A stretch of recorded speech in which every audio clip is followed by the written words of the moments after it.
Finally America ਨੇ ਆਪਣਾ ਜਿਹੜਾ ਆ ਨੋਮੀਨੀ ਜੌਨਸਨ ਹੋਣਾ ਨੂੰ ਐਜ਼ ਏ ਸਪੀਕਰ ਚੁਣ ਲਿਆ ਹੈਗਾ। ਮਾਈਕ ਜੌਨਸਨ ਰਿਪਰੈਜ਼ੈਂਟੇਟਿਵ ਲੂਜ਼ੀਆਨਾ ਤੋਂ ਹੈਗੇ ਆ।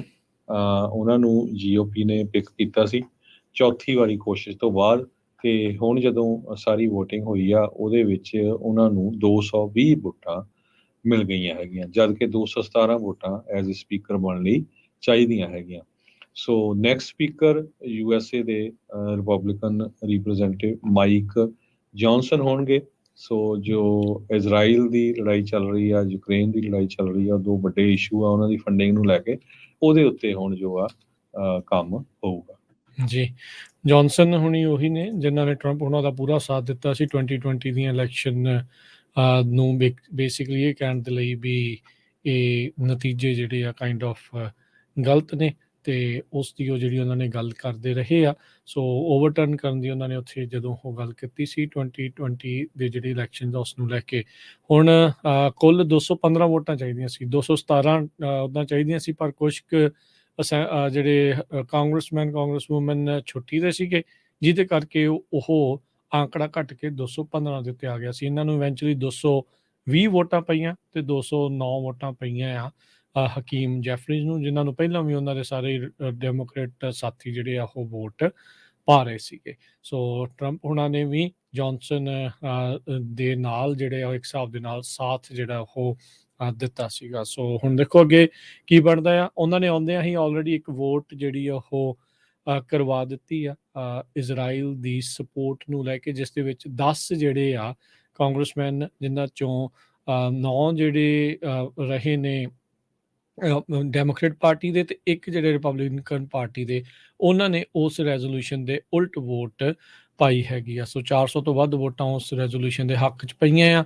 5 ਕੁ ਜਿਹੜੇ ਕਾਂਗਰਸਮੈਨ ਸੀ, ਕਾਂਗਰਸ ਪਰਸਨ ਸੀਗੇ, ਉਹਨਾਂ ਨੇ ਉਲਟ ਜਿਹੜੀ ਕਿਸੇ ਪਾਸੇ ਵੀ ਵੋਟ ਨਾ ਪਾਈ, ਸਿਰਫ ਪ੍ਰੈਜ਼ੈਂਟ ਵੋਟ ਜਿਹੜੀ ਉਸ ਵਿੱਚ ਪਾ ਦਿੱਤੀ ਸੀ। ਜਦ ਇਹ ਚੁਣੇ ਗਏ ਤਾਂ ਇਹ ਪ੍ਰੈਸ ਕਾਨਫਰੰਸ ਕਰ ਰਹੇ ਸੀ, ਜਿੱਥੇ ਇੱਕ ਪੱਤਰਕਾਰ ਨੇ ਇਹਨਾਂ ਨੂੰ ਇਲੈਕਸ਼ਨ ਦੇ ਬਾਬਤ ਸਵਾਲ ਪੁੱਛਣ ਦੀ ਕੋਸ਼ਿਸ਼ ਕੀਤੀ, ਜਿੱਥੇ ਇਹਨਾਂ ਦੇ ਸਾਥੀਆਂ ਨੇ ਉਸ ਨੂੰ ਬੂ ਕਰਕੇ ਬੁਲਸ਼ਿਟ ਜਿਹੜਾ ਸ਼ਬਦ ਆ ਉਹ ਵਰਤ ਕੇ ਉਹਨਾਂ ਨੂੰ ਸ਼ਟ ਅਪ ਕਰਾ ਦਿੱਤਾ। ਸੋ ਉਹਨਾਂ ਨੇ ਅਗਲੇ ਸਵਾਲ ਜਿਹੜੇ ਉਹ ਲੈਣੇ ਸ਼ੁਰੂ ਕਰ ਦਿੱਤੇ। ਸੋ ਹੁਣ ਦੇਖੋ ਆਉਣ ਵਾਲਾ ਜਿਹੜਾ ਰਹਿ ਗਿਆ ਸਮਾਂ ਆ 2024 ਦੇ ਅਖੀਰ ਤੱਕ, ਉਦੋਂ ਤੱਕ ਇਹ ਜਿਹੜੇ ਸਪੀਕਰ ਆ ਉਹ ਕਿਸ ਤਰੀਕੇ ਦਾ ਰੋਲ ਅਦਾ ਕਰਨਗੇ।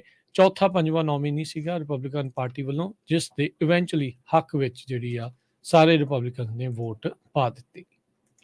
ਫਾਈਨਲੀ ਅਮਰੀਕਾ ਨੇ ਆਪਣਾ ਜਿਹੜਾ ਆ ਨੋਮੀਨੀ ਜੌਨਸਨ ਹੋਣਾ ਨੂੰ ਐਜ਼ ਏ ਸਪੀਕਰ ਚੁਣ ਲਿਆ ਹੈਗਾ। ਮਾਈਕ ਜੌਨਸਨ ਰਿਪਰੈਜ਼ੈਂਟੇਟਿਵ ਲੂਜ਼ੀਆਨਾ ਤੋਂ ਹੈਗੇ ਆ। ਉਹਨਾਂ ਨੂੰ ਜੀਓਪੀ ਨੇ ਪਿਕ ਕੀਤਾ ਸੀ ਚੌਥੀ ਵਾਰੀ ਕੋਸ਼ਿਸ਼ ਤੋਂ ਬਾਅਦ, ਤੇ ਹੁਣ ਜਦੋਂ ਸਾਰੀ VOTING ਹੋਈ ਆ ਉਹਦੇ ਵਿੱਚ ਉਹਨਾਂ ਨੂੰ 220 ਵੋਟਾਂ ਮਿਲ ਗਈਆਂ ਹੈਗੀਆਂ, ਜਦ ਕਿ 217 ਵੋਟਾਂ ਐਜ਼ ਏ ਸਪੀਕਰ ਬਣਨ ਲਈ ਚਾਹੀਦੀਆਂ ਹੈਗੀਆਂ। ਸੋ ਨੈਕਸਟ ਸਪੀਕਰ USA ਦੇ ਰਿਪਬਲਿਕਨ ਰਿਪਰੈਜ਼ੈਂਟੇਟਿਵ ਮਾਈਕ ਜੌਨਸਨ ਹੋਣਗੇ। ਸੋ ਜੋ ਇਜ਼ਰਾਈਲ ਦੀ ਲੜਾਈ ਚੱਲ ਰਹੀ ਆ, ਯੂਕਰੇਨ ਦੀ ਲੜਾਈ ਚੱਲ ਰਹੀ ਆ, ਦੋ ਵੱਡੇ ਇਸ਼ੂ ਆ ਉਹਨਾਂ ਦੀ ਫੰਡਿੰਗ ਨੂੰ ਲੈ ਕੇ, ਉਹਦੇ ਉੱਤੇ ਹੁਣ ਜੋ ਆ ਕੰਮ ਹੋਊਗਾ। ਜੀ, ਜੌਨਸਨ ਹੁਣੀ ਉਹੀ ਨੇ ਜਿਨ੍ਹਾਂ ਨੇ ਟਰੰਪ ਉਹਨਾਂ ਦਾ ਪੂਰਾ ਸਾਥ ਦਿੱਤਾ ਸੀ 2020 ਦੀਆਂ ਇਲੈਕਸ਼ਨ ਨੂੰ ਬੇਸਿਕਲੀ ਇਹ ਕਹਿਣ ਦੇ ਲਈ ਵੀ ਇਹ ਨਤੀਜੇ ਜਿਹੜੇ ਆ ਕਾਈਂਡ ਆਫ ਗਲਤ ਨੇ, ਤੇ ਉਸ ਦੀ ਉਹ ਜਿਹੜੀ ਉਹਨਾਂ ਨੇ ਗੱਲ ਕਰਦੇ ਰਹੇ ਆ। ਸੋ ਓਵਰਟਰਨ ਕਰਨ ਦੀ ਉਹਨਾਂ ਨੇ ਉੱਥੇ ਜਦੋਂ ਉਹ ਗੱਲ ਕੀਤੀ ਸੀ 2020 ਦੇ ਜਿਹੜੀ ਇਲੈਕਸ਼ਨ ਦਾ ਉਸ ਨੂੰ ਲੈ ਕੇ।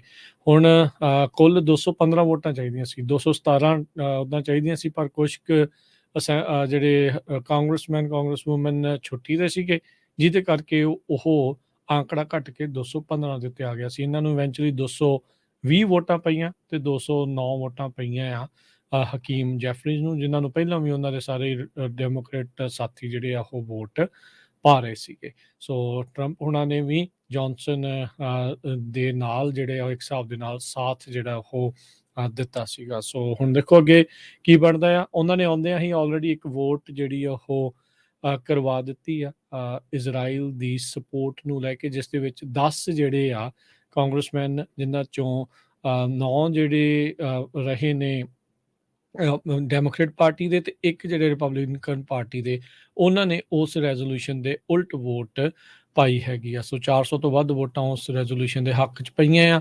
5 ਕੁ ਜਿਹੜੇ ਕਾਂਗਰਸਮੈਨ ਸੀ ਕਾਂਗਰਸ ਪਰਸਨ ਸੀਗੇ ਉਹਨਾਂ ਨੇ ਉਲਟ ਜਿਹੜੀ ਕਿਸੇ ਪਾਸੇ ਵੀ ਵੋਟ ਨਾ ਪਾਈ, ਸਿਰਫ ਪ੍ਰੈਜ਼ੈਂਟ ਵੋਟ ਜਿਹੜੀ ਆ ਉਸ ਵਿੱਚ ਪਾ ਦਿੱਤੀ ਸੀ। ਜਦ ਇਹ ਚੁਣੇ ਗਏ ਤਾਂ ਇਹ ਪ੍ਰੈਸ ਕਾਨਫਰੰਸ ਕਰ ਰਹੇ ਸੀ, ਜਿੱਥੇ ਇੱਕ ਪੱਤਰਕਾਰ ਨੇ ਇਹਨਾਂ ਨੂੰ ਇਲੈਕਸ਼ਨ ਦੇ ਬਾਬਤ ਸਵਾਲ ਪੁੱਛਣ ਦੀ ਕੋਸ਼ਿਸ਼ ਕੀਤੀ, ਜਿੱਥੇ ਇਹਨਾਂ ਦੇ ਸਾਥੀਆਂ ਨੇ ਉਸ ਨੂੰ ਬੂ ਕਰਕੇ ਬੁਲਸ਼ਿਟ ਜਿਹੜਾ ਸ਼ਬਦ ਆ ਉਹ ਵਰਤ ਕੇ ਉਹਨਾਂ ਨੂੰ ਸ਼ਟ ਅਪ ਕਰਾ ਦਿੱਤਾ। ਸੋ ਉਹਨਾਂ ਨੇ ਅਗਲੇ ਸਵਾਲ ਜਿਹੜੇ ਉਹ ਲੈਣੇ ਸ਼ੁਰੂ ਕਰ ਦਿੱਤੇ। ਸੋ ਹੁਣ ਦੇਖੋ ਆਉਣ ਵਾਲਾ ਜਿਹੜਾ ਰਹਿ ਗਿਆ ਸਮਾਂ ਆ 2024 ਦੇ ਅਖੀਰ ਤੱਕ, ਉਦੋਂ ਤੱਕ ਇਹ ਜਿਹੜੇ ਸਪੀਕਰ ਆ ਉਹ ਕਿਸ ਤਰੀਕੇ ਦਾ ਰੋਲ ਅਦਾ ਕਰਨਗੇ।